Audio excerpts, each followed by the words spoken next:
মৌলিক আলো,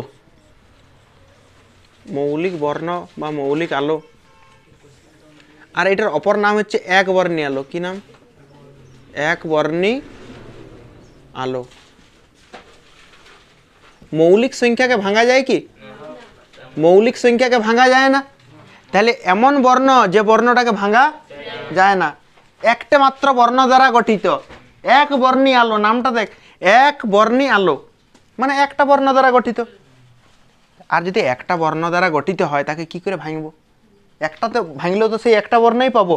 যেমন ধর লাল, লাল বর্ণ, ঠিক আছে, এই বর্ণটাকে যদি ভাঙা হয় তাহলে আমরা শুধু লালই পাবো, একটা মাত্র বর্ণ দ্বারা গঠিত। তাহলে একটা মাত্র বর্ণ দ্বারা গঠিত হলে এটাকে কি বলবো আমরা? এক বর্ণী আলো। আর এটাকে অপর নাম হচ্ছে মৌলিক আলো।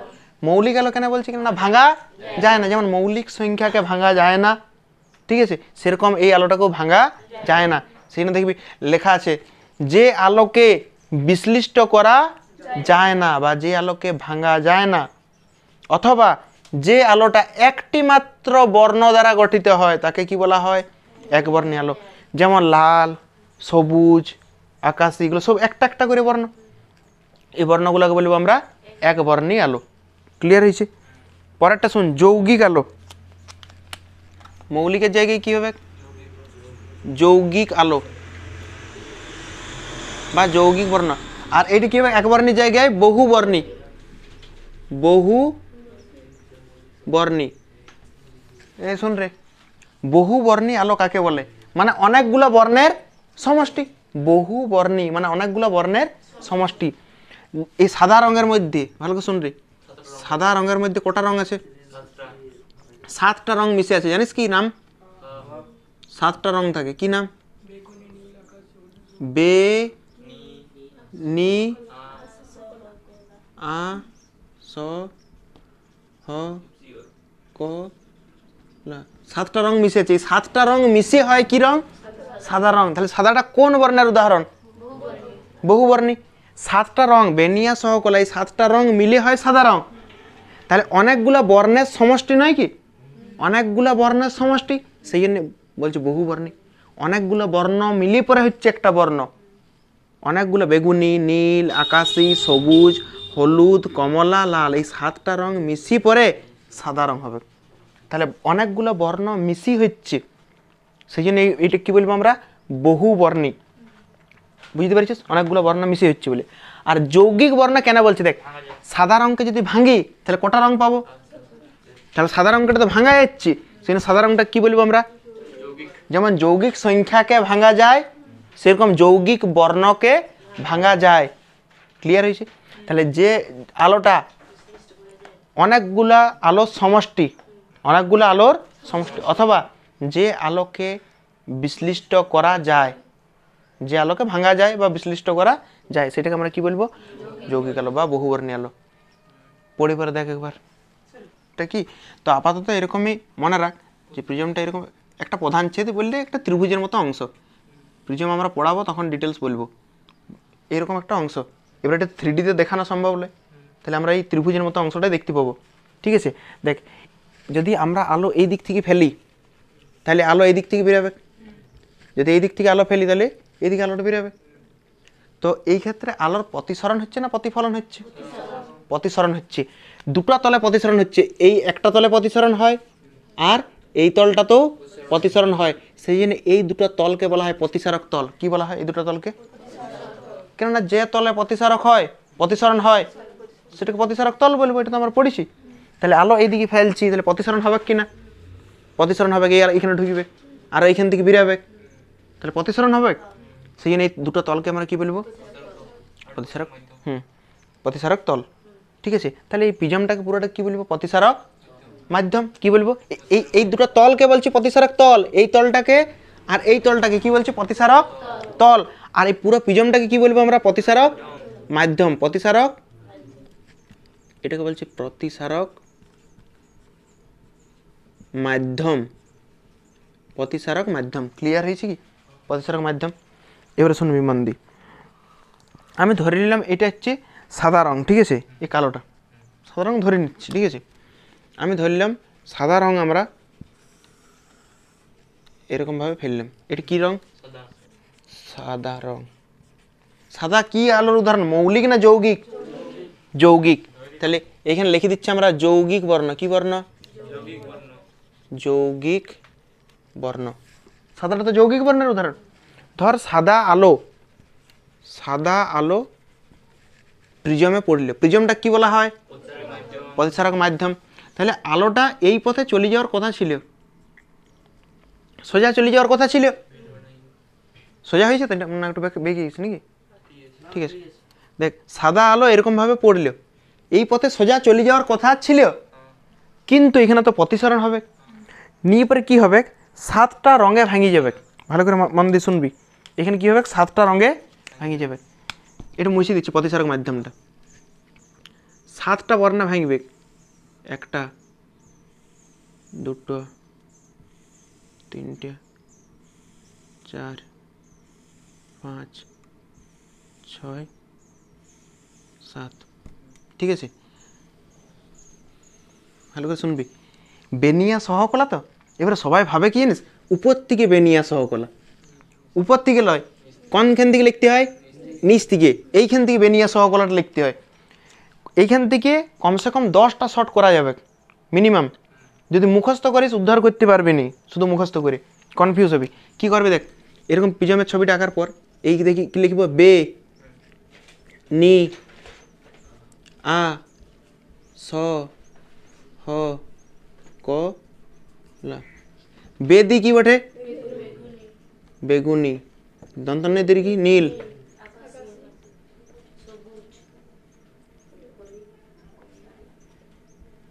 হলুদ। এটা কি? আর এটা লাল। বল ক্লিয়ার হয়েছে? বেনিয়া সহকলা কোনখান থেকে লিখতে হয়? নিচ থেকে লিখতে হয়। এইবারে শুন মন দি, এই সাদা আলো এইভাবে যাওয়ার কথা ছিল, এইভাবে যাওয়ার কথা ছিল, কিন্তু গেছে এই পথগুলো তো ভাঙি গেছে, তাই তো? এটা যেমনভাবে ভাঙবো ভালো করে শুন। সাদা আলো কোথায় গেছে? প্রিজমে পড়েছে। সাদা আলো কিসে পড়েছে? প্রিজমে। সাদা আলো প্রিজমে পড়ার পর কোটা ভাঙে ভাঙিছে, এই ঘটনাটাকে বিচ্ছুরণ বলা হয়। এই ঘটনাটা কি বলা হয়? বিচ্ছুরণ। তাহলে কি লিখবো দেখ, সাদা আলো কিসের মাধ্যমে পড়েছে? প্রিজমের মাধ্যমে।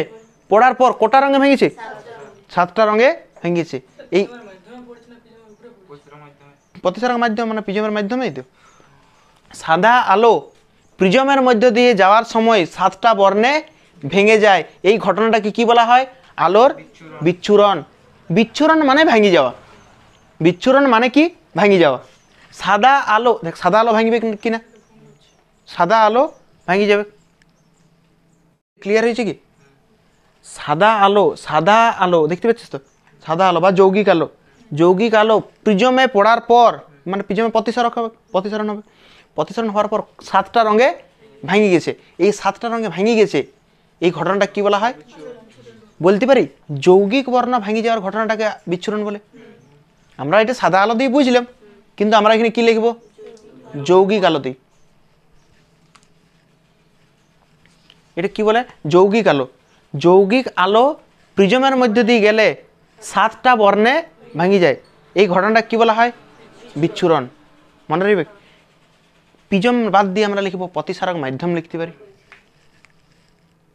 প্রতিসারক মাধ্যম লিখতে পারি যে যৌগিক বর্ণ প্রিজমের মধ্যে দিয়ে গেলে 7টা বর্ণে ভেঙে যায়, এই ঘটনাটা কি বলা হয়?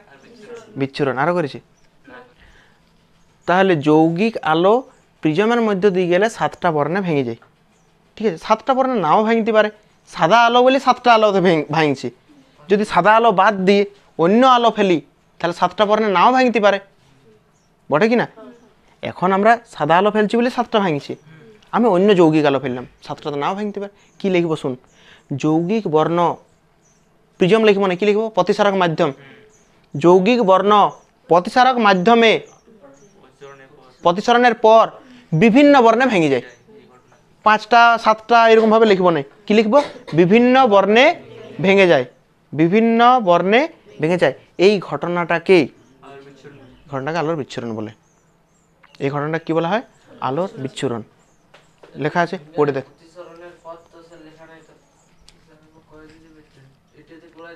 এটাতে করে দেবো। ঠিক ঠিক আছে, তাহলে শুন মন দি। বিজ্ঞানী কচির সূত্র আছে, ঠিক আছে, লিখে নিবি তো তোরা একটা পয়েন্ট দিয়ে। বিজ্ঞানী কচির সূত্র, ঠিক আছে, সূত্রটা হচ্ছে মিউ সমান A plus B by lambda square ক চৌরাশি। বিজ্ঞানী কচি সূত্র এইটা হচ্ছে সূত্র, মিউ সমান A plus B by lambda square. Mu সমান A plus B by lambda square.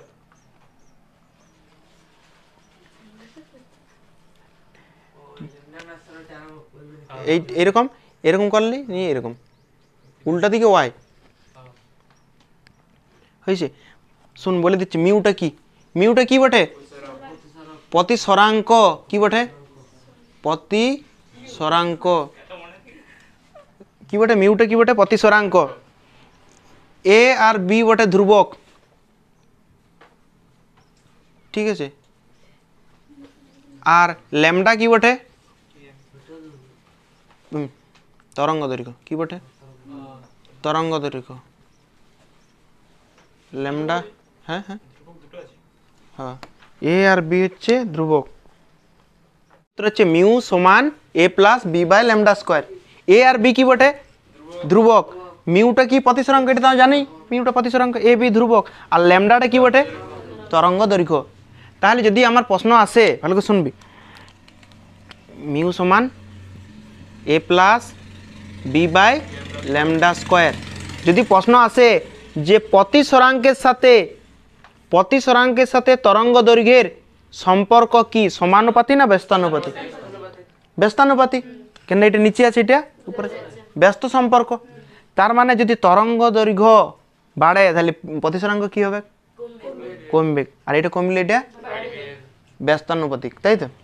এতদূর কোনো অসুবিধা নেই। লিখে দিয়েছিস কচির সূত্র নিয়ে? এটা লেখার পর এটা লিখেছিস, ঠিক আছে। আর একটা লিখবি, দৃশ্যমান আলোর তরঙ্গ দৈর্ঘ্য। না না, ওটা অত লেখার দরকার নেই। লিখবি লাল আলোর তরঙ্গ দৈর্ঘ্য। লাল আলোর তরঙ্গ দৈর্ঘ্য হচ্ছে 8000 অ্যাংস্ট্রং। আর বেগুনি আলোর তরঙ্গ দৈর্ঘ্য হচ্ছে 4000।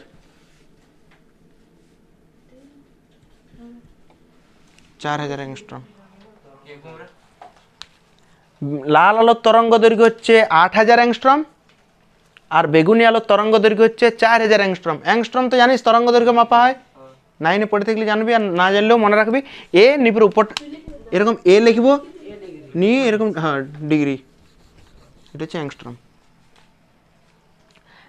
তাহলে কোন আলোর তরঙ্গ দৈর্ঘ্য বেশি, লাল না বেগুনি? দেখ এই 7টা আলো দেখতে পাচ্ছিস, এই 7টা আলো হচ্ছে দৃশ্যমান আলো। এই 7টা আলো হচ্ছে দৃশ্যমান। দৃশ্যমান মানে আমরা দেখতে পাই। তাহলে দৃশ্যমান আলোর তরঙ্গ দৈর্ঘ্য কত? 4000 থেকে 8000। যদি প্রশ্ন আসে দৃশ্যমান আলোর তরঙ্গ দৈর্ঘ্যের পাল্লা কত, পাল্লা মানে রেঞ্জ, লালের হচ্ছে 8000। 4000 থেকে 8000 এতদূর পর্যন্ত আমরা দেখতে পাই। তাহলে দৃশ্যমান আলোর তরঙ্গ দৈর্ঘ্য কত? 4000 থেকে 8000 এতদূর পর্যন্ত আমরা দেখতে পাই। তার মধ্যে হলে 4000 থেকে 8000 এতদূর পর্যন্ত দেখতে পাবো। 4000-এর পরেও আগেও পাবো না, 8000-এর পরেও পাবো না। ক্লিয়ার হয়েছে? কোন আলোর তরঙ্গ দৈর্ঘ্য বেশি? লাল আলোর তরঙ্গ দৈর্ঘ্য বেশি। ভালো করে শুনবি।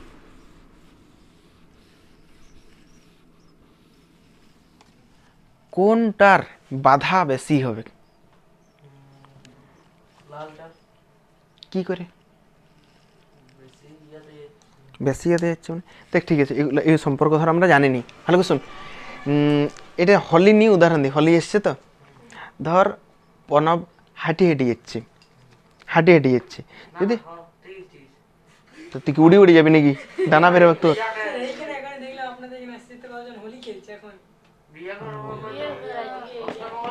ঠিক আছে ঠিক আছে ঠিক আছে, যার বটে বটে ভাই, কেন এরকম হলিতে নয়? ঠিক আছে শুন, ধর প্রণব হাঁটি যাচ্ছে, তাহলে ওকে বেশি রং মাখানো যাবে। ধর রাস্তায় আমরা রং মাখানোর জন্য দাঁড়াইছি, ওকে বেশি রং মাখানো যাবে। কিন্তু ও তার বদলে বাইকে যাচ্ছে, একটু হলেও কম মাখানো যাবে কি না? যদি আমরা রং ছুড়েও দিই একটু হলেও তো কম মাখানো যাবে।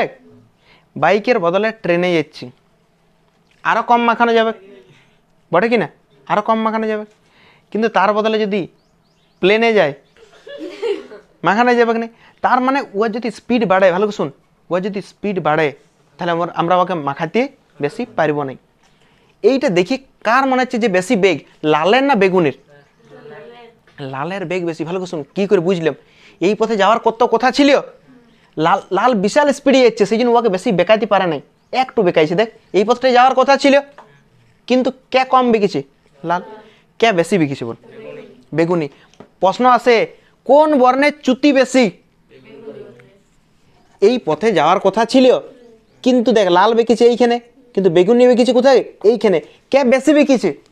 বেগুনি। তাহলে যদি প্রশ্ন আসে চ্যুতি বেশি কার, চ্যুতি বেশি হচ্ছে বেগুনি। চ্যুতি বেশি কার? বেগুনির। চ্যুতি কম কার?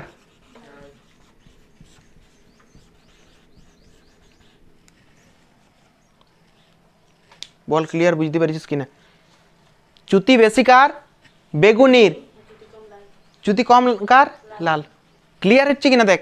এই পথটায় যাওয়ার কথা ছিল, এই পথে যাওয়ার কথা ছিল, কিন্তু কে কম বেঁকেছে বল? লাল কম বেঁকেছে, কিন্তু বেগুনি বেশি বেঁকেছে। ছবি দেখে ক্লিয়ার হচ্ছে কিনা? শুধু শর্ট যদি কেউ মুখস্থ করতে যাস পারবি না। ঠিক আছে, চ্যুতি হইলে ভালো করে শুন। তাহলে কাকে ধরে বেশি বেকাই দিয়েছি? বেগুনিকে। কেন? কেন বেগুনি ধীরে ধীরে যাচ্ছিল। প্রণবকে কখন বেশি রং মাখাতে পারলাম? যখন হাঁটে হেঁটে যাচ্ছিল, মানে আস্তে আস্তে যাচ্ছিল। এইখানে দেখ এই পথে যাওয়ার কথা ছিল, বেগুনিকে দেখ কি করেছে, বেগুনিকে ধরে একদম বেকাই দিয়েছি, মানে ধরে রং মাখায় ভূত করে দিয়েছি বেগুনিকে। ঠিক আছে বলবো, দেখ হ্যাঁ ঠিক আছে শোন, বেগুনি দেখ, বেগুন এই পথে যাওয়ার কথা ছিল, বেগুনিকে ধরে একদম বেকাই দিয়েছি। তাহলে বেগুনিকে একদম রং মাখাই দিয়েছি। কেননা বেগুনি স্লো স্লো যাচ্ছিল, যেমন প্রণব স্লো স্লো যাচ্ছিল হাঁটে হেঁটে, বেশি রং মাখাতে পেরেছিল। সেই রকম বেগুনিকে ধরে একদম বেকাই দিয়েছি। কেন? বেগুনি সব দিকে স্লো যাচ্ছিল। তাহলে যদি বলে বেগ বেশি কার আর বেগ কম কার?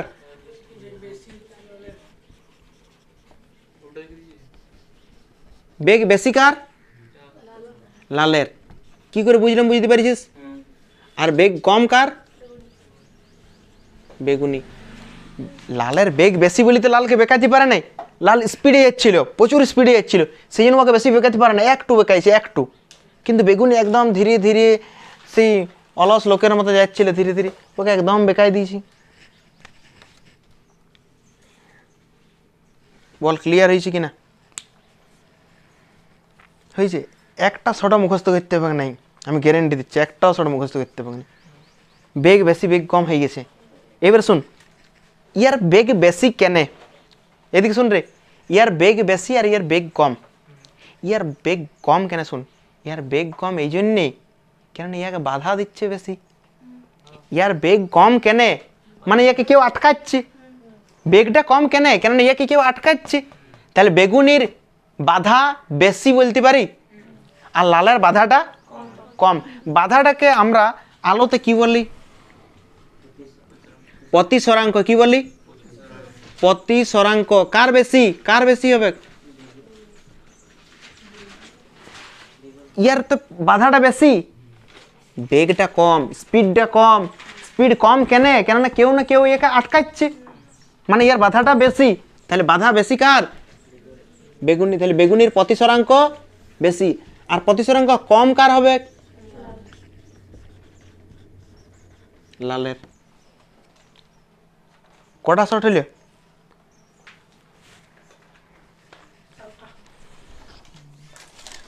সাতটা। আটটা। চ্যুতি বেশি হয়ে গেছে, লয় চ্যুতি হয়ে গেছে, বেগ হয়ে গেছে, তরঙ্গান্তরিক হয়েছে, প্রতিসরাঙ্ক হয়েছে। হয়েছে, বুঝে দিচ্ছি।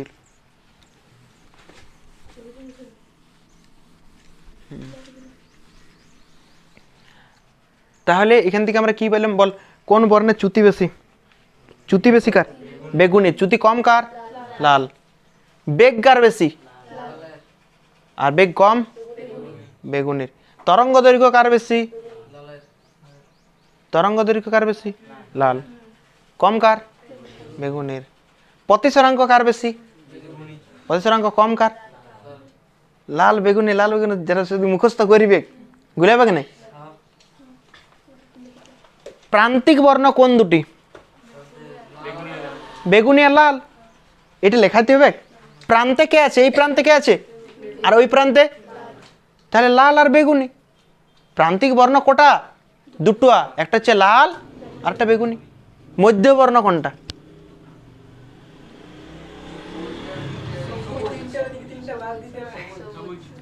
বড় বুদ্ধি, সবগুলো এরকম ভাবে। ভালো করে শুনে রাখ, সবাই এরকমই ভাবে যে সবুজটা হচ্ছে মধ্যবর্ণ, সবুজটা মধ্যবর্ণ লয়। লালের প্রতিসরাঙ্ক কত রে? 8000। বেগুনির কত? 4000। কিন্তু ভালো করে শুনে রাখ, আমরা এইরকম পরপর গুনি পরে মাঝেরটা দেখিব নাই। এই হলুদের তরঙ্গ দৈর্ঘ্য হচ্ছে 6000। বুঝতে পেরেছিস কি না? কি বললাম? ওইরকম পরপর দেখবো না, এই মাঝে আছে, সবুজটা মাঝে আছে, তাহলে সবুজটা মধ্যবর্ণ। বেগুনির তরঙ্গ দৈর্ঘ্য 4000 আর লালের 8000। এই দুজনের মাঝামাঝি কার তরঙ্গ দৈর্ঘ্য? 8 আর 4-এর মাঝামাঝি 6 লয়? 8 আর 4-এর মাঝামাঝি কত? 6 তো গড়। ঠিক আছে, তাহলে হ্যাঁ, তাহলে 6000 কি হচ্ছে? হলুদের তরঙ্গ দৈর্ঘ্য। তাই হলুদটা কি বলা হয়? মধ্যবর্ণ। লেখার দরকার নাই হলুদকে মধ্যবর্ণ কেন বলে, আমরা পরে লেখাবো, লেখার দরকার নেই। হলুদকে কেন মধ্যবর্ণ বলা হয় আমরা তো এটা লেখাবই। বল, বুঝতে পেরেছিস? তাহলে প্রান্তিক বর্ণ কোন দুটি? লাল আর বেগুনি। মধ্যবর্ণ কোনটাকে বলা হয়? হলুদটাকে। চ্যুতি কার বেশি? চ্যুতি কম। বেগ কার বেশি? তরঙ্গ দৈর্ঘ্য কার বেশি? লাল। ঠিক আছে। আর মনে হচ্ছে কোনো প্রশ্ন বাদ যাচ্ছে কি? আর একটা কিছু যাচ্ছে আমার মনে হচ্ছে। প্রতিসরাঙ্ক লেখাইলাম না? প্রতিসরাঙ্ক কার বেশি? প্রতিসরাঙ্ক বেগুনের বেশি। কেন? বেগুনের বেগটা কম। কম বেশি মানে কথা বেশি। বাস। এইটা তো শূন্য স্থান। শূন্য স্থানে যখন, ভালো করে শুনবি, শূন্য স্থানে যদি সাদা আলো যায়, শূন্য স্থানে যদি সাদা আলো যায়, সাদা আলো যাচ্ছে মানে আমরা কি ভাববো? কোটা আলো যাচ্ছে? 7টা আলো যাচ্ছে। 7টা আলো একসাথে যাচ্ছে। ভালো করে শুনবি, 7টা আলো, এই শুন রে মন দি, এরকম 7টা আলো একসাথে যাচ্ছে। এরকম ভালো করে শুন, এরকম 7টা আলো একসাথে যাচ্ছে, তাহলে আমরা সাদাই তো দেখতে পাবো। সাদা আলো, শূন্য মাধ্যমে সাদা আলো যাচ্ছে। 7টা আলোর বেগে রে, 7টা রে বেগ সমান। শূন্য মাধ্যমে 7টা রে বেগ সমান, তাহলে 7টা একই সাথেই যাবে। আমরা কি দেখতে পাবো? সাদাই দেখতে পাবো। তাহলে শূন্য মাধ্যমে যখন আলো যায়, শূন্য মাধ্যমে যদি সাদা আলো যায়, সাদা আলোতে কোটা বর্ণ আছে? তো 7টা বর্ণের বেগ সমান। বেগ সমান কেন? শূন্য মাধ্যমে প্রতিসরাঙ্কটা সমান। শূন্য মাধ্যম মানে কি? প্রতিসরাঙ্ক সব জায়গাতে সমান হবে তো, মাঝে কোথাও অসমান হতে হবে না। শূন্য স্থানে গোটাই প্রতিসরাঙ্ক সমান। এই যে এরকম মাধ্যমে পুরোটাই প্রতিসরাঙ্ক সমান। তাহলে যদি সাদা আলো ফেলি মানে কোটা আলো পড়ছে? 7টা বর্ণের আলো একই সাথে যাচ্ছে। কেন? 7টা বর্ণ কোনো দিকে বেঁকবে কি? চ্যুতি ঘটবে কি? চ্যুতি ঘটবে নাই। তাই শূন্য স্থানে আলোর বিচ্ছুরণ হয় না। সাদা আলো মানে 7টা আলো, 7টা আলো একই সাথে যায়। প্রতিসরাঙ্ক, শূন্য মাধ্যমের প্রতিসরাঙ্ক একই, তাই আলোর চ্যুতি কোনো ঘটবে কি? চ্যুতি ঘটবে নাই। 7টায় একই সাথে যাবে, 7টায় একই সাথে যাবে। তাহলে যদি একই সাথে যায়, তাহলে তো আমরা একসাথে গেলে তো 7টা রং দেখতে পাবো কি আলাদা করে? সাদাই দেখতে পাবো। তাই শূন্য মাধ্যমে আলোর বিচ্ছুরণ হয় না। কেননা 7টা রঙের বেগ সমান আর প্রতিসরাঙ্কটাও সমান। তাহলে কোনো চ্যুতিই হয় না, চ্যুতিই হয় না, কোনো দিকেই বেঁকে না। একদম 7টা আলো একই সাথে যায়, আর একই সাথে যাচ্ছে বলেই আমরা সাদা রং দেখতে পাবো। কিন্তু ভালো করে শুনবি, কিন্তু যদি সাদা আলো প্রিজমের মধ্যে দিয়ে যায়, সাদা আলো প্রিজমের মধ্যে দিয়ে যায়, তাহলে 7টা বর্ণে ভেঙে যায়। আগেরটা শুনবেন, এইটা প্রিজম বললাম।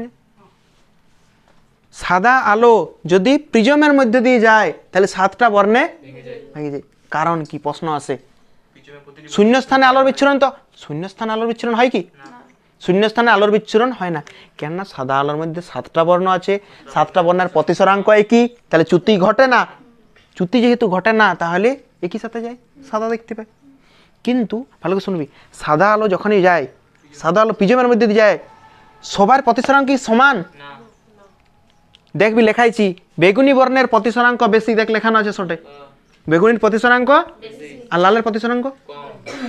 তার মানে প্রতিসরাঙ্ক সবার আলাদা আলাদা, বাধা সবার আলাদা আলাদা।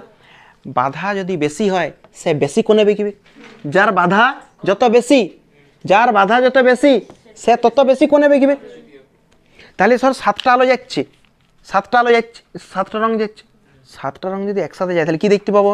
সাদা রং, সাদা রং। এখানে যখন গেল, এইখানে গেলে এই সব বর্ণের কি প্রতিসরাঙ্কটা একই হবে? একই হবে নাই, আলাদা হবে। তো যখনই আলাদা হবে সবগুলো আলাদা আলাদা কোণে ভেঙে যাবে, এরকমভাবে ভেঙে যাবে, নিয়ে এরকমভাবে পড়বে। বুঝতে পেরেছিস কিনা? 7টা বর্ণের কি আলাদা? প্রতিসরাঙ্ক। প্রতিসরাঙ্ক আলাদা হয়ে যাওয়ার জন্যে কোনটা আলাদা আলাদা হয়ে যাচ্ছে না, বেগ তো আলাদা হবে কি, আর বেগ আলাদা হয়ে যাওয়ার জন্য কোনগুলো আলাদা আলাদা হয়ে যাচ্ছে। ইয়ে বেগুনির বেশি বেশি না কম? বেগুনির বেগ, বেগুনের বেগটা কম, তাহলে বেগটা কম, বেগটা কম, তাহলে বেগ আলাদা আলাদা হচ্ছে কিনা ভালো করে শুন। 7টা বর্ণ যখন একসাথে যাচ্ছে আমি সাদাই দেখতে পাবো, ঠিক আছে? যখনই প্রিজমে ঢুকলো, প্রিজমে ঢুকলে 7টা বর্ণের সবারই কি একই প্রতিসরাঙ্ক হবে? সবার জন্য বাধাটা আলাদা আলাদা হবে। কার জন্য বেশি হবে? কম কার জন্য, এই বেশি কার জন্য, এই কম কার জন্য, সরি লালের জন্য। তাহলে প্রতিসরাঙ্ক সবার আলাদা আলাদা হবে। যেই প্রতিসরাঙ্ক আলাদা আলাদা হবে বেগটা কি সমান হবে? প্রতিসরাঙ্ক মানে বাধা, তাহলে বাধা যদি আলাদা হয় তাহলে বেগটাও সবার, আর বাধা যদি আলাদা আলাদা, বেগ যদি আলাদা আলাদা হয় তাহলে এই যে কোণগুলো, প্রতিসরণ কোণগুলো কি হয়ে যাবে? সবার আলাদা আলাদা হয়ে যাবে প্রতিসরণ কোণগুলো। ইয়ার প্রতিসরণ কোণটা বেশি, চ্যুতি কোণটা ইয়ার একটু কম, এর একটু কম, তাহলে কোণগুলো আলাদা আলাদা হয়ে যাচ্ছে। তাহলে এরকমভাবে সব আলাদা আলাদা হয়ে পরে পড়বে কি না? সবার ক্ষেত্রে আপতন কোণ সমান বটে? আপতন কোণ তো সবার জন্য সমান। কি করে কি করে কি করে দেখ, সাদা, এটা সাদা, সাদা রং, সাদা রঙের মধ্যে তো 7টা রং আছে, আর 7টা রং তো একখানেই পড়েছে না, সাদা রং একখানেই পড়েছে। এটা যদি দেখাতে যাওয়া হয় তাহলে এখানে অবিলম্ব টানতে হবে, তাই তো? কোন দেখাতে গেলে এরকমভাবে অবিলম্ব টানতে হবে, ধর এরকমভাবে টানলাম, ঠিক আছে, মোটামুটি ঠিক আছে। এবার যদি 7টা রং, ভালো করে শোন, 7টা রং পড়েছে, সাদা আলো মানে কি 7টা রং, তো সবার জন্য আপতন কোণটা সমান হচ্ছে না? আপতন কোণ সবার জন্য সমান হয়, প্রতিসরণ কোণটা সবার জন্য সমান। ইয়ার চ্যুতি কোণটা সব দিকে বেশি, বেগুনি সব দিকে বেশি বেঁকেছি, নীলটা একটু কম, আকাশিটা আর একটু কম, সব দিক কম কে বেঁকেছি? লাল। তার মানে বলতে পারি সাদা আলো যখন যায় 7টা বর্ণ একসাথেই যায়, যখন এখানে পড়লে আপতন কোণ সবার জন্য সমান। কিন্তু যখনই প্রিজমে যাবে, প্রিজমে এই 7টা বর্ণেরই প্রতিসরাঙ্ক আলাদা। প্রতিসরাঙ্ক যদি আলাদা আলাদা হয়ে যায় বেগটা কি হবে? আলাদা হবে। বেগ যদি আলাদা হয় তাহলে এই কোণটা, চ্যুতি কোণটা কি হবে? আলাদা আলাদা হবে। তাহলে সবাই আলাদা আলাদা কোণে বেঁকবে, সবাই আলাদা হয়ে গেল। দেখ একসাথে থাকলে সাদা দেখতে পাবো, কিন্তু সবাই কি হয়ে গেল? আলাদা হয়ে গেল। তাহলে আলাদা যদি হয় তাহলে এখানে পড়বে, বুঝতে পারছিস? তাহলে সাদা আলো প্রিজমের মধ্যে দিয়ে গেলে 7টা বর্ণে ভাঙি যায়, সাদা আলো প্রিজমের মধ্যে দিয়ে গেলে 7টা বর্ণে ভাঙি যায়। এবারে শোন, একটা পর্দা নিয়ে যাই পরে এরকম একটা বড় পর্দা, এটা ছোট পর্দা হয়ে গেল, ঠিক আছে। পর্দা নিয়ে যাই পরে আমরা এইখানে রাখিলাম, এই জায়গাতে যদি আমরা কোনো পর্দা রাখি, ভালো করে শোন, এইখানে যদি আমি একটা পর্দা রাখি, এই বেগুনি আলোটা পড়বে এখানে, নীলটা পড়বে এতটা জায়গার মধ্যে, আকাশিটা পড়বে এরকম, ঠিক আছে, এরকম পরপর পড়বে কি না? তাহলে সবগুলো একটা একটা পটি তৈরি করবে, এই পটিটাকে কি বলা হয়? বর্ণালী। তাহলে প্রিজমের মধ্যে দিয়ে যদি সাদা আলো যায় তাহলে 7টা বর্ণে ভেঙে যায়। এই 7টা বর্ণকে যদি আমরা একটা পটিতে ফেলি তাহলে সেইটাই বর্ণালী, বুঝতে পেরেছিস কিনা? সাদা আলো প্রিজমে গেলে 7টা বর্ণে ভেঙে যায়। এবার এইটাকে যদি আমরা একটা পর্দায় ফেলি সেটাকে আমরা কি বলবো? বর্ণালী। দেখ বর্ণালী পড়ে দেখ সঙ্গে,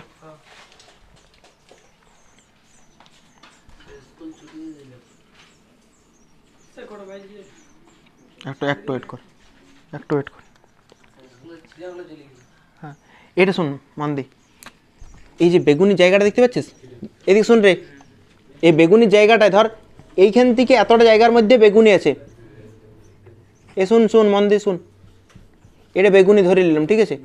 না এটা নীল তো হয়ে যাবে, বেগুনি তো নাই। হ্যাঁ হ্যাঁ, নীলটা আমরা কালো দিয়ে করে দিই।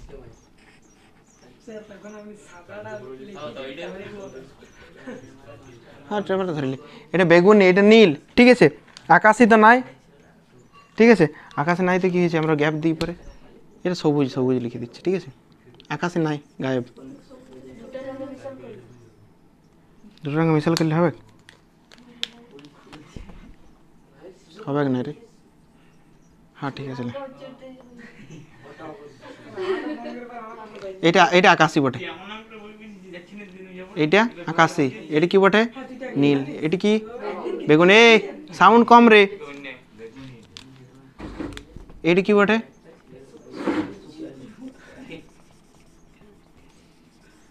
সবুজ। ভালো করে শুনবি মন দি।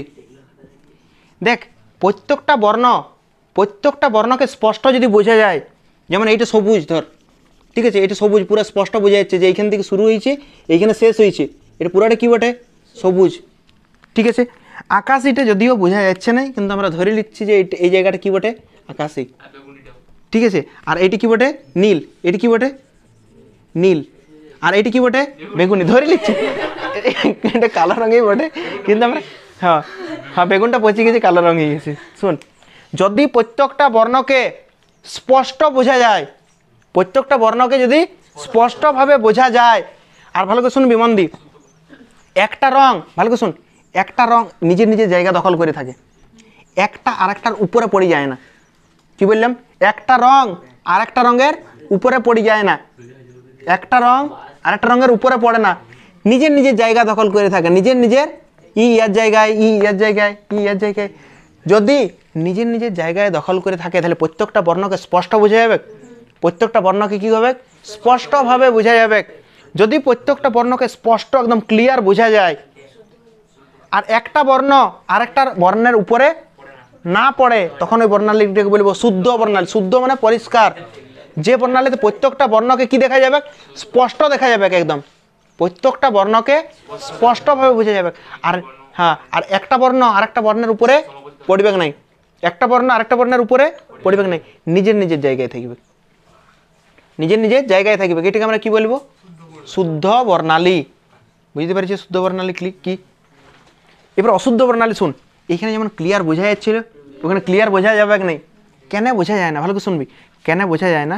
কেননা এই যে বেগুনিটা আছে না, ভালো করে শুন রে, এই বেগুনিটা কী হবে জানিস? এই বেগুনিটা নিচের তো বেগুনি, বেগুনি হয়তো নীলের উপরে পড়ে গেল, বেগুনি নীলের উপরে পড়ে গেল। আর এই ধার থেকে এই নীলটা হয়তো একটু থাকল আকাশের উপরে পড়ে গেল, ঠিক আছে? এইটা পুরাটাই হয়তো সবুজ হয়ে গেল, এটা পুরাটাই সবুজ হয়ে গেল। তাহলে প্রত্যেকটা বর্ণকে স্পষ্টভাবে বোঝা যাচ্ছে কি? প্রত্যেকটা বর্ণকে স্পষ্টভাবে বোঝা যায় না। কেন হয়? কেননা একটা বর্ণ আরেকটা বর্ণের উপরে পড়ে যায়, একটা বর্ণ আরেকটা বর্ণের উপরে পড়ে যায়, মিশিয়ে যায়, সেই জন্য প্রত্যেকটা বর্ণকে স্পষ্ট বোঝা যায় না। যদি স্পষ্ট বোঝা যায়, ভালো করে শুন, যদি স্পষ্ট বোঝা যায় তাহলে শুদ্ধ, আর যদি স্পষ্ট বোঝা না যায় অশুদ্ধ। স্পষ্ট বোঝা গেলে শুদ্ধ, আর স্পষ্ট বোঝা না গেলে অশুদ্ধ। আর শুন, কোনটাতে একটা বর্ণ আরেকটা বর্ণের উপরে পড়ে? অশুদ্ধটাতে। কেননা একটা বর্ণ আরেকটা বর্ণের উপরে যদি পড়ে যায়, তাহলে পরিষ্কার দেখা যাবে কি? পরিষ্কার দেখা যাবে না, তাহলে অশুদ্ধতা হয়। তাহলে পার্থক্য শুন, 1 নম্বর ডাইরেক্ট পার্থক্য, যে বর্ণালীতে শুন রে, শুদ্ধ বর্ণালী অশুদ্ধ বর্ণালীর পার্থক্য কি হবে বল, একটা বল। শুদ্ধ বর্ণালীতে প্রত্যেকটি বর্ণকে স্পষ্টভাবে দেখা যায়, আর নির্দিষ্ট স্থানে থাকে, নিজের নিজের জায়গায় থাকে। হ্যাঁ, নিজের নিজের জায়গায় থাকে। কিন্তু অশুদ্ধ বর্ণালীতে কি হয়? একটা বর্ণ আরেকটা বর্ণের উপরে পড়ে, ঠিক আছে? স্পষ্টভাবে বোঝা যায় কি? স্পষ্টভাবে বোঝা যায় না। ভালো করে শুনে রাখ, অশুদ্ধ বর্ণালীর উদাহরণ হচ্ছে রামধনু। প্রশ্ন পড়ে অশুদ্ধ বর্ণালীর উদাহরণ কি, বা অশুদ্ধ বর্ণালীর একটা প্রাকৃতিক দৃষ্টান্ত কি? অশুদ্ধ বর্ণালী দেখবি, যদি রামধনু দেখা যায় 7টা রং পরিষ্কার বোঝা যায় না, কোন রংটা দেখবি বেশি বোঝা যায়, কোনটা কম বোঝা যায়, দেখবি 3টা রঙকে দেখায়। কেন বাকি রঙগুলো কেন দেখাচ্ছে না? কেন একটা রং আর একটা রঙের উপরে পড়ে গেছে, তাই প্রত্যেকটা বর্ণকে স্পষ্ট দেখা যায় না। আর যদি প্রত্যেকটা বর্ণকে স্পষ্ট দেখা যাইতো তাহলে কি বর্ণালী বলতাম? শুদ্ধ। তাহলে রামধনুটা কি শুদ্ধ? কেন কেন অশুদ্ধ? কেন কেন? প্রত্যেকটা বর্ণকে স্পষ্ট দেখা যায় না, সবাই নিজের নিজের জায়গা দখল করে থাকে না, একটা বর্ণ আরেকটা বর্ণের উপরে পড়ে যায়। এরকম প্রশ্ন কোনো মতে দিবে না যে রামধনুকে অশুদ্ধ বর্ণালী কেন বলা হয়, কিন্তু পারবে কিনা লিখতে যে অশুদ্ধ বর্ণালীতে কি হয়, একটা বর্ণ আরেকটা বর্ণের উপরে পড়ে যায়, নিজের নিজের জায়গা দখল করে প্রত্যেকটা বর্ণকে স্পষ্ট দেখা রামধনুতে এই ঘটনাগুলো ঘটে, তাই রামধনুকে অশুদ্ধ বর্ণালী বলবো। অশুদ্ধ বর্ণালীতে কি হয় মনে রাখবে, অশুদ্ধ বর্ণালী পয়েন্টটা একটা বর্ণ আর একটা বর্ণের উপরে পড়ে যায়, তাহলে স্পষ্ট বোঝা যাবে? স্পষ্ট বোঝা যায় না। দেখ একটা অশুদ্ধ বর্ণালীর উদাহরণ, সবাই পেছন দিক ঘুর, নিবে রোহিতকে দেখলি না, রোহিত পড়েছিল পানির গায়ে, তাহলে একটা নিজে নিজে দেখ, ইয়ার হচ্ছে শুদ্ধ, ইয়ার হচ্ছে শুদ্ধ, কেউ কারো গায়ের উপরে পড়েছে? গায়ের উপরে পড়ে না, তাহলে পরিষ্কার বুঝে যাচ্ছে। কিন্তু এখানে কি হচ্ছে, ও আর গায়ের উপরে পড়ে দিচ্ছে, তাহলে একটা বর্ণ আর একটা বর্ণের উপরে পড়ে দেয়, তাহলে প্রত্যেকটা বর্ণকে স্পষ্ট বোঝা যায় না। ওইটা কি বর্ণের উদাহরণ? অশুদ্ধ বর্ণালী। আর এখানে দেখ সবাই নিজের নিজের জায়গা দখল করে আছে, একজন আরেকজনের উপরে পতিত হয় না, তাহলে এটা কি বর্ণালী বলবো? শুদ্ধ বর্ণালী। অশুদ্ধ বর্ণালীর উদাহরণ কি? রামধনু। এবারে শুন,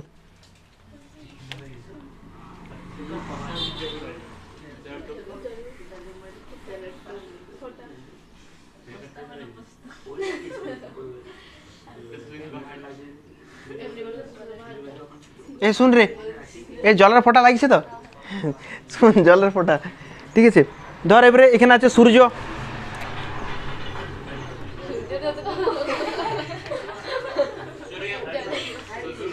এই কোনটা বড় কোনটা ছোট না সেটা ডিপেন্ড করবে যে দেখছে তার উপরে। আমি এইখান থেকে দেখাচ্ছি সূর্যটা ছোট দেখাচ্ছি না, এখান থেকে শুশুনিয়া পাহাড়টা এমনি আঙুল করবে, দেখবি ছোট দেখাবে পাহাড়টাকে। হ্যাঁ, তো চোখগুলো বন্ধ করে দিবি, আরো কিছু বুঝাবে না। শুশুনিয়া পাহাড়ের কাছে আছিস, বুঝাবে কিন্তু, ঠিক আছে? হ্যাঁ, শুন শুন শুন মন দি, ভালো করে শুন প্রশ্নটা শুন। রামধনু পূর্ব আকাশে দেখা যায় না পশ্চিম আকাশে দেখা যায়, না উত্তর না দক্ষিণ?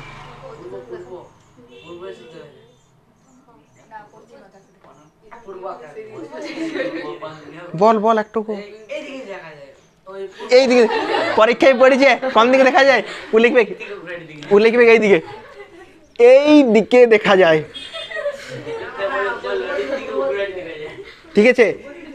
ভালো করে শোন, তুই লিখবি এই দিকে দেখা যায়। শোন স্যারের অ্যান্সারটা শোন, মানে নাম্বার দিবে, অ্যান্সারটা হচ্ছে ওই দিকেই নাম্বার নেবে, যেদিকে দেখা যায় ওইদিকে নেবে।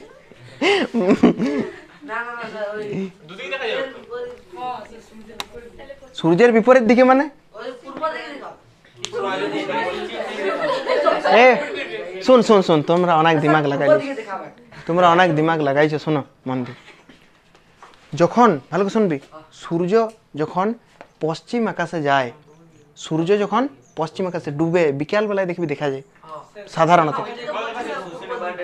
সাধারণত ভালো করে শুনে রাখ, সাধারণত কোন দিকে দেখা যায়? পূর্ব দিকে। কেন? পশ্চিম দিকে ডুবে, ঠিক আছে? ভালো করে শুনবি মন দিয়ে। পশ্চিম আকাশে ডুবছে সূর্য, পশ্চিম আকাশে ডুবছে, অস্ত যায় যখন, ঠিক আছে? হ্যাঁ, তো এদিকে পশ্চিম, তাহলে ওই দিকটা কি দিক হবে? এটা হচ্ছে পশ্চিম দিকে সূর্য ডুবছে, ঠিক আছে? আর এটা হচ্ছে পূর্ব দিক। ভালো করে শুনবি মন দিয়ে। সূর্য থেকে কোনো একটা সাদা আলো এখানে পড়লো, কি আলো? সাদা আলো। যদি সাদা আলো এখানে পড়ে তাহলে 7টা রঙে কি হবে? 7টা রঙে ভেঙে যাবে। যেটা হয়েছে বেশি গেল কি? ঠিক আছে, যেটা হয়েছে। তাহলে এরকম ঘটনাটা হয়, 7টা হয়েছে। তাহলে দেখ সূর্য কোন আকাশে দেখা যায়? কোন আকাশে? পূর্ব আকাশে দেখা যায়। কোন আকাশে গঠিত হয়? পূর্ব আকাশে।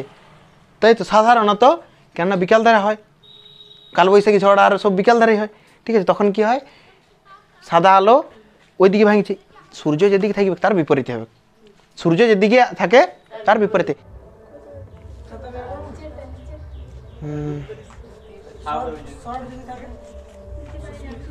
শর্ট টট কিছু লেখাবো না, না কেন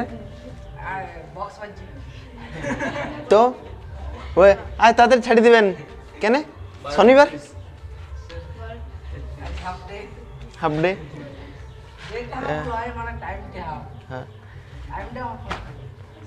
এই শর্টগুলো তো কোনো অসুবিধা নেই তো, সে যেগুলো লেখাইছি প্রতিসরাঙ্ক কার বেশি কার কম, কতগুলো শর্ট, ঠিক আছে। এবারে যারা মুখস্থ করছে তাদেরকে দেখবি দুটো পরপর জিজ্ঞেস করে দিবি যদি না কনফিউজ হয়। শুন এর পরেরটা শুনবি, একটা আয়তকার কাচ ফলক আছে, আয়তকার কাচ ফলক বা কাচের স্ল্যাব আছে, ঠিক আছে, আয়তকার কাচের স্ল্যাব। এইটার মধ্যে দিয়ে আমি সাদা আলো পাঠালাম, ভালো করে শুনবি মন দিয়ে। এটার ভিতর দিয়ে কী পাঠাইছি আমরা? সাদা আলো। তো কাচ ফলকের মধ্যে দিয়ে বলছে যদি সাদা আলো পাঠানো হয় তাহলে কি আলোর বিচ্ছুরণ হবে? কারণ কি দেখ, আমরা আমরা আমরা যদি মনে মনে করি, এইখানে দেখ এই কর্ণ বরাবর যদি আমরা এরকম একটা রেখাটা নিই, তাহলে দেখ দুটো প্রিজম লক্ষ্য করছিস। এইটা একটা প্রিজম, দেখ এই লাল দিয়ে যেটা টানছি, এইটা একটা প্রিজম, এটা একটা প্রিজম। প্রিজমের ভূমি কোন দিকে আছে? এই প্রিজমটার ভূমি কোন দিকে? নিচ দিকে। এইটা একটা প্রিজম, এই লালটা, এটা একটা প্রিজম, ঠিক আছে, মনে রাখবি। আর একটা প্রিজম এইটা, এই প্রিজমটার ভূমি কোন দিকে আছে? উপর দিকে। তাহলে একটা প্রিজমের ভূমি আছে নিচ দিকে, আর একটা প্রিজমের ভূমি কোন দিকে আছে? তার মানে দুটো প্রিজম পরস্পরের বিপরীত আছে, তাই তো। তাহলে এই প্রিজম যে কাজটা করবে, এই প্রিজম তার উল্টা কাজ করবে। এই প্রিজমটার ভূমি কোন দিকে আছে? নিচ দিকে। আর এই যে সবুজ প্রিজমটার ভূমি উপর দিকে। তাহলে দুটো প্রিজমের ভূমি দুটো পরস্পরের বিপরীত দিকে আছে। ই যে কাজটা করবে ই তার বিপরীত কাজ করবে। সাদা আলো যদি যায় প্রিজমের মধ্যে দিয়ে, তাহলে কোটা আলোতে ভাঙে? 7টা আলোতে ভাঙে যাবে, তাই তো। এরকম দেখ আমি এখানে অনেকগুলো 7টা আলো ভাঙিয়ে দিচ্ছি, ঠিক আছে, কিন্তু আমার 7টা দেখাচ্ছি না, আমি দুটো প্রান্তিক রশ্মিকে শুধু দেখাচ্ছি। একটা কি ছিল? বেগুনি। আর উপরে কি ছিল? লাল। আমি আর মাঝেরগুলো দেখাচ্ছি না। তাহলে প্রথম প্রিজমে যখন সাদা আলো পড়লে তখন 7টা আলোতে ভাঙে গেছে, 7টা আলোতে ভাঙবে। কিন্তু এই প্রিজমটা তার উল্টা কাজ করবে, উল্টা দিকে চ্যুতি ঘটাবে। তাহলে এই প্রিজমটা যখন পড়বে, ভালো করে শুনবি, এই প্রিজমের ক্ষেত্রে যখন পড়বে এই দুটো আলোকরশ্মি, এরকমভাবে মিশে যাবে, লাল আর বেগুনি। শুধু লাল আর বেগুনি না, 7টা, এখানে তো 7টাই ভেঙেছে, আমি 7টা দেখাচ্ছি না। কোটা দেখাচ্ছি? দুটো প্রান্তিক রশ্মি দিয়ে দেখাচ্ছি যে সাদা আলো যখনই যাবে তখন 7টা আলোতে ভেঙে যাচ্ছে, কিন্তু আমি 7টা দেখাচ্ছি না, দেখাচ্ছি দুটো শুধু। এই প্রিজম প্রথমে কী করলে? 7টা আলোতে ভেঙে দিলে। এই প্রিজমটা তার উল্টা কাজ করবে। এই প্রিজমটা দুটো আলোক রশ্মিকে বা 7টা আলোক রশ্মিকে কী করবে? আবার একসাথে মিলাই দিচ্ছে কিনা, আবার একসাথে মিলাই দিবে। তখন এই রশ্মিটা যে বেরাবে সেটা সাদা আলোয় তো বেরাবে।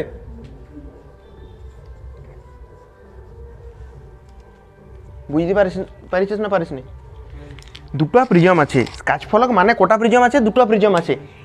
এইটা একটা প্রিজম, এইটা একটা প্রিজম। এই প্রিজমটার ভূমি নিচ দিকে, এই প্রিজমটার ভূমি উপর দিকে, মানে দুটো প্রিজম পরস্পরের বিপরীত দিকে আছে। ই যেদিকে চ্যুতি করবে ই তার বিপরীত দিকে চ্যুতি করবে। তাহলে ই প্রথমে 7টা আলোকে এরকমভাবে ভেঙে দিয়েছে, কিন্তু আমরা 7টা দেখাইনি, দুটো দেখাইছি। 7টাতে ভেঙে দিয়েছি, ঠিক আছে। ই তার উল্টা কাজ করবে, অন্যদিকে চ্যুতি ঘটাবে। ই 7টাকে এমনিতে মিশাই দিচ্ছে, 7টা আলোকে মিশাই দিচ্ছে। তাহলে কি রং বেরাবে? সাদা রঙেই তো বেরাবে।